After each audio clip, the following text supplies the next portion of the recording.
Man crushes ex-wife to death. That's absolutely crazy. This is released 43 minutes ago, chat. Hit him on purpose. Is he breathing? I don't know. I can't tell. Just coming here to fight him because he was mad at him. Let me ask you this. Can I get you to step with me over here for me, please? Try to call him and see if he'll respond to you. Davis, Davis, come on. Wake up, Davis. Davis. Start roping this off because this is going to be a crime scene. All right. On May 7th, 2023, a 46-year-old man's lifeless body is found at the end of a secluded road, lying in the grass 50 feet away from his wrecked vehicle. Police and first responders get Okay, to chat, a scene offer it's either Ohio or Florida. This is how the trend's been following with the videos. I have no disrespect towards those areas, but it just is what it is. has all the markings It's of probably a gonna be terrible Ohio or accident. Florida. But when investigators start putting the pieces of this tragic puzzle together, they begin to uncover a truth that is far more sinister. The following report is based on official police records, and some of the footage has never been seen before until now. At 1:34 a.m. on the morning of May 7th, 2023, a frantic 911 call comes into dispatchers in Greenwood, South Carolina. Never mind, it's South Carolina. Okay, we got some change up. We got some change up. He's out of the car and he's been beaten. He's unconscious. Is it a car wreck? But it's a one-person car wreck. He's unconscious? Yes, it's really bad. He needs immediate assistance. Okay. Is he breathing? I don't know. I can't tell. Okay, listen to me. Where is he bleeding from? His nose and his chest. Hold on. You said his nose and what else? Wait, she said a one-person car crash. Wait, so where's the other car at? His nose and I can't tell. Oh my gosh. Okay. It's out of his ears really bad. Okay, listen to me. Is he flat on his back? Yes. Okay. Are you able to turn him onto his sides? Yes. Okay, listen. You said he's bleeding from his nose and his ears? Yes. Okay, is there anybody out there with you? Yes, I'm with two other people. He needs help right now. We've got EMS and law enforcement coming, okay? Okay, listen to me. Can you tell if he's breathing? Damn, chat, out of all the dispatcher calls I've ever heard, this is the most choppy. Like, there's so much background now. Just even though she's probably in the dispatch right now, she's probably in the station right now. Like, this shit sounds like, what the, like, this shit's crazy. There's so much shit going on I can hear in the back, bro. I can hear officers, I can hear their keys shaking and shit, them rocking around, I can hear chatter. This shit is way too, nah, they need to be putting like a booth or some shit, a soundproof, some shit, so that way, like, moving up and down. the person calling can hear them very clearly. Can I touch his head? Was good. Astros was good. Astros, you said, how do you submit? You can submit in chat or just my boy. How you doing? How you doing? When you do, just tell me, bro. I'm gonna make sure to get to it after this. I got you. You don't feel any warm air? Actually, maybe. I can't really tell. I'm sorry. I'm scared to touch him. Okay, I understand. What is your name? I feel it. The dispatcher works to help the caller. A teenager named Megan provide as much assistance as possible until first. They need a compressor and fix their EQ. Okay, listen Most definitely, bro. Can you tell if he's still breathing? Can you try to talk Okay, it sounds to him better now. You can wake him up?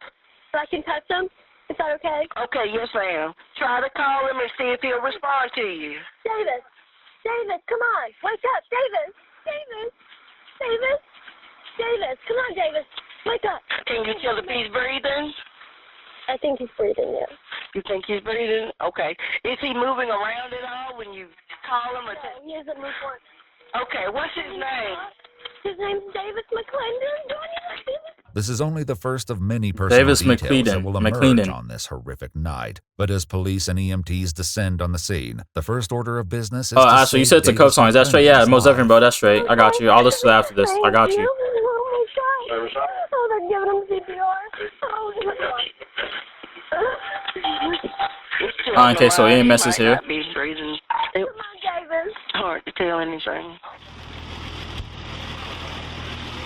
Damn.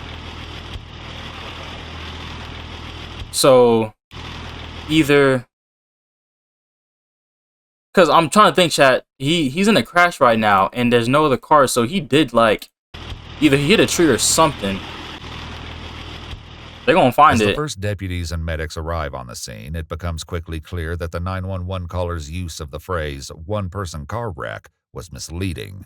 It's true that only Davis McClendon is here at the scene, but a deputy notes that his injuries are consistent with being struck by a vehicle. That's what I'm saying. His like, damaged BMW doesn't add some up. distance away, Like, look at and that the shit. vehicle that Doesn't, seemingly bro. hit both Davis Somebody and his like, car where's the other spilled person oil at? all over the road. In fact, the oil isn't just splattered here at the scene. It leaves a trail heading away from the Hunters Creek subdivision. My fault, Chad. This gave me some Looney Tunes type shit. I thought somebody like purposely it looks like somebody purposely spilled oil on the road for the car to slick out and just slide, bro. Here at the scene, it leaves a That's trail how it looks heading like. away from the Hunters Creek subdivision. 2 Greenwood deputies decide to follow that trail, and from what Megan and her friends have said, they have a pretty good idea where it will lead them. Myself and 316 are gonna head over there, see if the vehicle's there. The house that he's supposed to be at with the kids is. Are you heading there now? Yes. I'm gonna head with you. No, stay here. Damn, so those kids are left. Hopefully the kids are safe, Chad, because it sounds like they're left alone right now. Negative. We're gonna go see if we can find a vehicle there. At the house. Open this off because this is gonna be a crime scene. All right.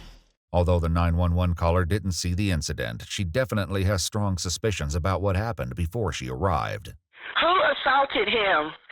But the thing is, Bud Ackerman, he just coming here to fight him because he was mad at him.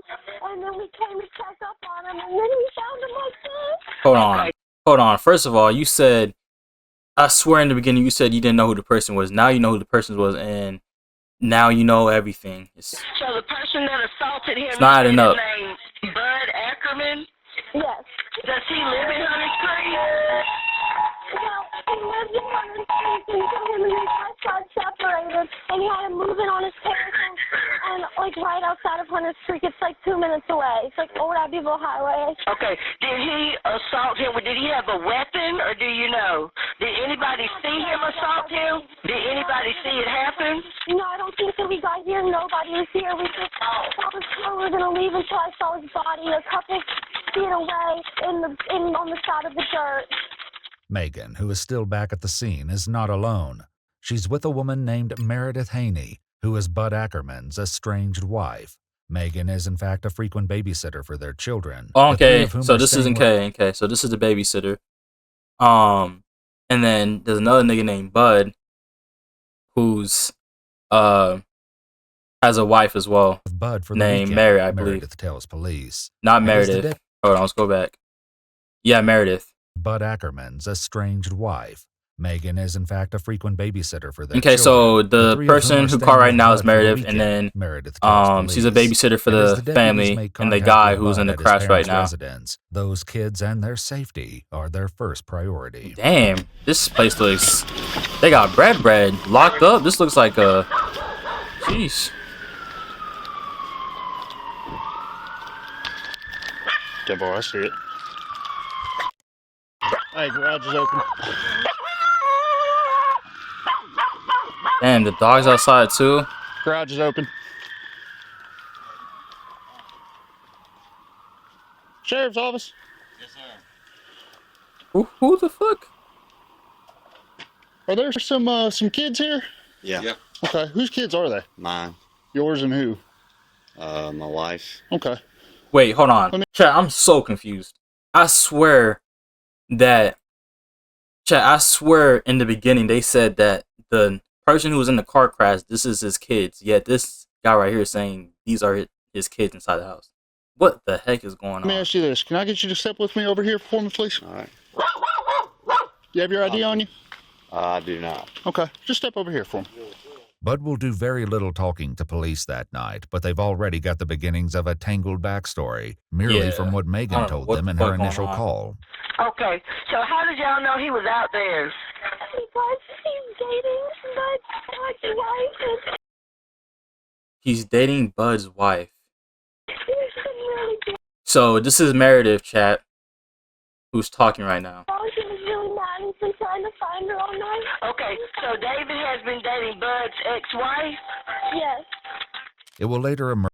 Never mind. That's not Meredith. That's Bud's ex-wife, That David. Meredith and Bud separated and began divorce proceedings approximately 1 year earlier. But while Bud will later admit that this breakup was against his wishes. Okay, now it makes more sense. This is Bud, and he's at the house, and this is his ex-wife. And David, the guy who's in the car crash, was dating Bud's ex-wife, which is Meredith. Frustration with the situation reaches a new level on April 29, 2023, about a week before the incident. That's when he learned from a mutual friend that Meredith had begun dating a man named Davis McClendon. Investigators will later find a text message Bud sent to a friend expressing his outrage at the news.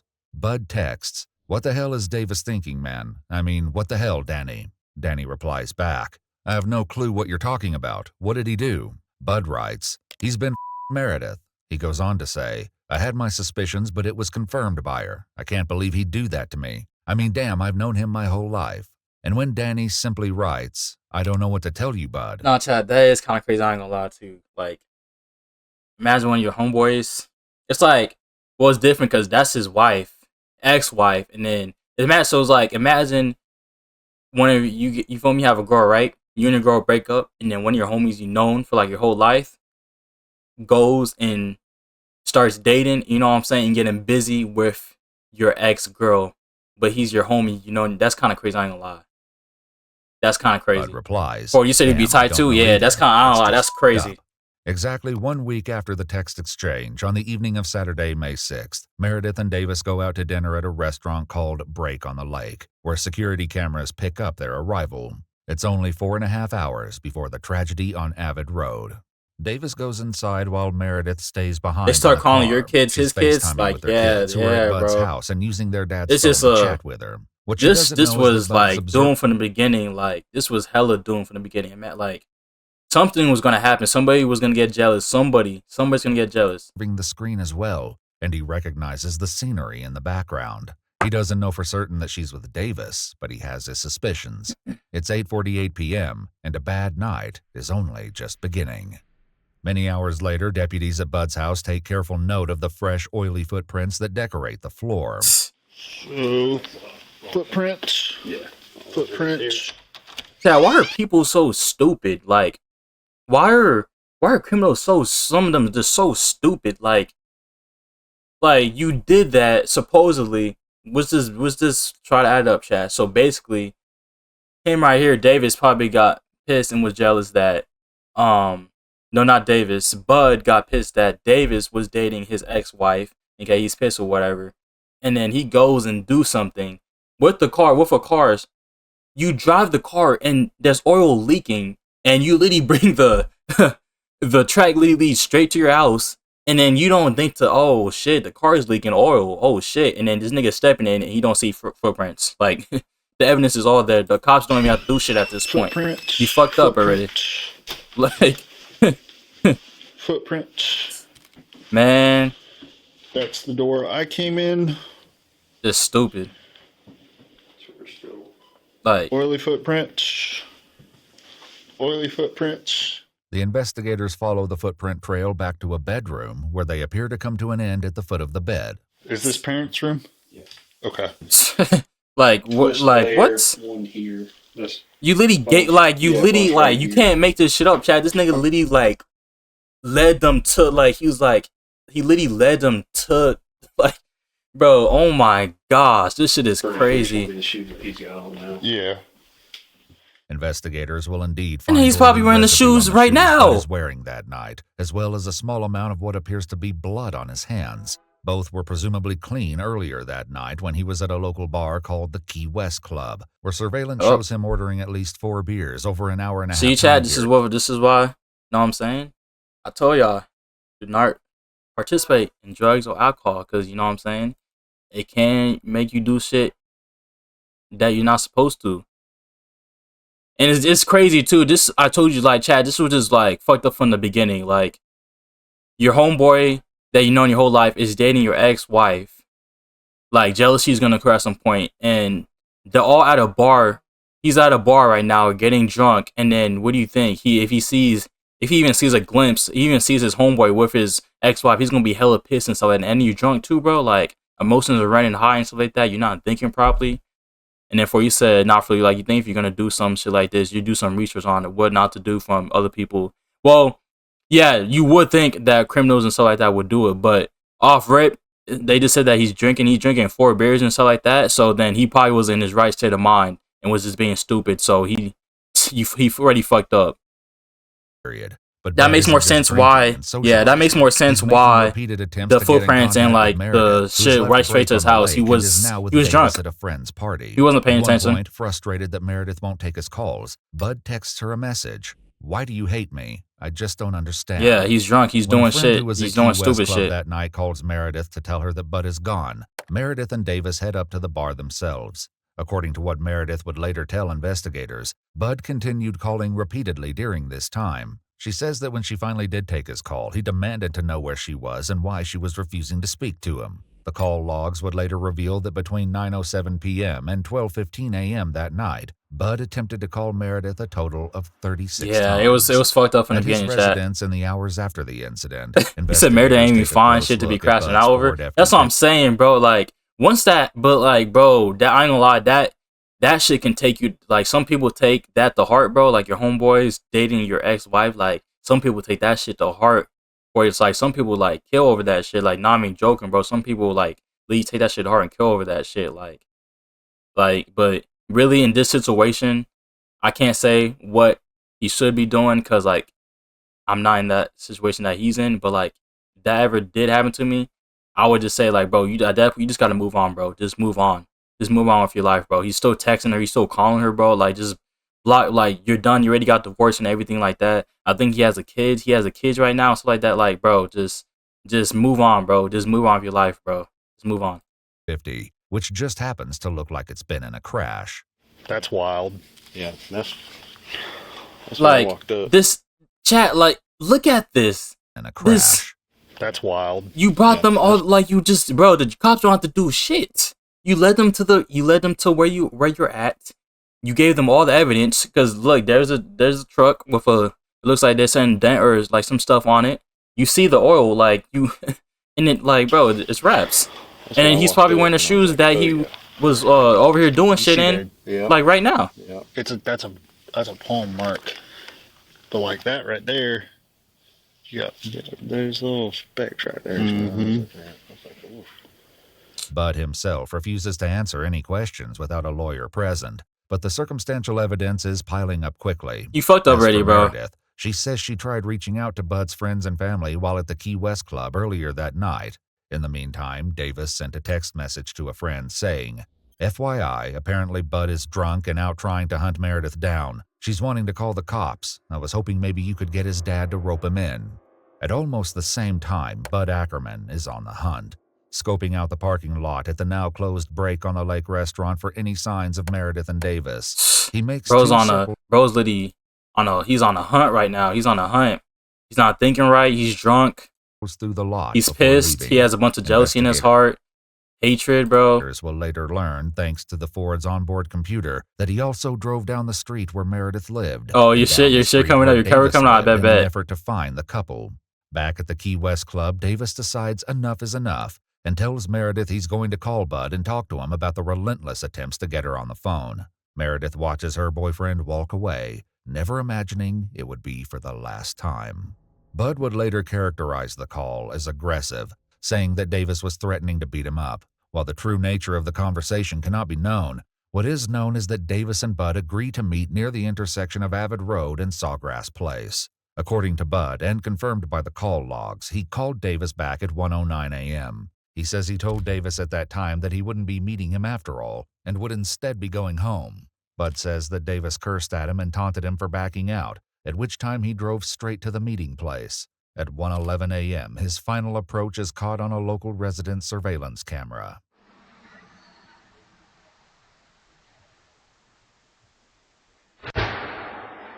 Gosh damn. The Just sound like camera a only gunshot. captures the sound of the impact, but another resident's camera records the moment of impact itself. The first camera not only captures the sound of the incident, but also Bud yelling something in the seconds following the impact.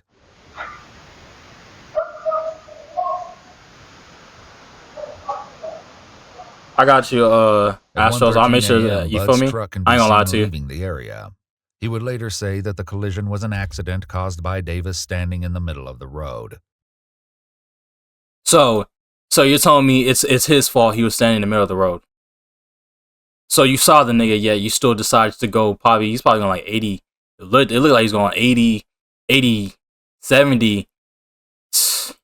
Bud says that he only saw Davis at the last second, at which point he jerked the steering wheel as hard as he could to avoid Davis No, you and didn't. smash into his car Nah, instead. nah. The onboard computer system shows that he did not hit the brakes and was traveling at 25 miles per hour in his Ford F-250. Okay, 25 miles, okay. Davis would die that night at Self Regional Medical Center. R.I.P. to Davis, Chad. R.I.P. At 6:30 in the morning on May 7th, roughly 5 hours after the incident, Bud Ackerman is arrested and transported to the Greenwood County Detention Just Center. stupid, bro. On Just trial stupid. for murder the following year, he would insist that he never meant to harm Davis McClendon that night, and that it was only due to panic that he failed to call 911. Nah, nah, bro. You know what you were doing, bro. You were hella drunk and shit like that.